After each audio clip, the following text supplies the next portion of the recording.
السلام علیکم viewers, this is Abdul Qayyum, بلاوڈ پاکستان یوٹیوب چینل۔ آج میں آپ کو فضائل ذکر کے حوالے سے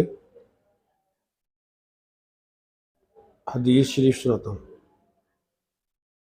حضور صلی اللہ علیہ وسلم کا ارشاد ہے کہ جو بھی لوگ اللہ کے ذکر کے لیے مجتمع ہوں اور ان کا مقصود صرف اللہ ہی کی رضا ہو تو آسمان سے ایک فرشتہ ندا کرتا ہے کہ تم لوگ بخش دیے گئے اور تمہاری برائیاں نیکیوں سے بدل دی گئیں۔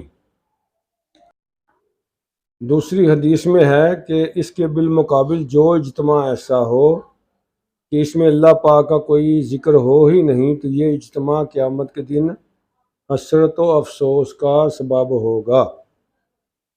یعنی اس اجتماع کی بے برکتی، یعنی جس میں اللہ کا ذکر نہ ہو، جس اجتماع میں اس کی بے برکتی اور ایجاد پر حسرت ہوگی، اور کیا بعید ہے کہ وہ بال کا سبب کسی وجہ سے بن جائے۔ ایک حدیث میں آیا ہے کہ جس مجلس میں اللہ کا ذکر نہ ہو، حضور صلی اللہ علیہ وسلم پر درود نہ ہو، اس مجلس والے ایسے ہیں جیسے مرے ہوئے گدھے پر سے اٹھے ہوں۔ ایک حدیث میں آیا ہے کہ مجلس کا کفارہ یہ ہے کہ یہ ذکر جو ہے یہ کر لینا چاہیے، کم از کم ایک دفعہ مجلس کے اختتام پر پڑھ لینا چاہیے۔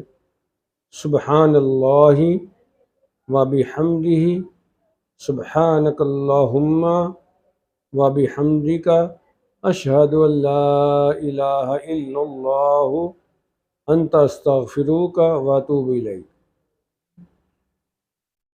اس طرح ایک اور دعا بھی ہے، وہ بھی اگر ہم پڑھ لیں تو سونے پہ سہاگا ہے، وہ ہے سبحان ربک رب العزت عما یصفون وسلام علی المرسلین والحمد للہ رب العالمین۔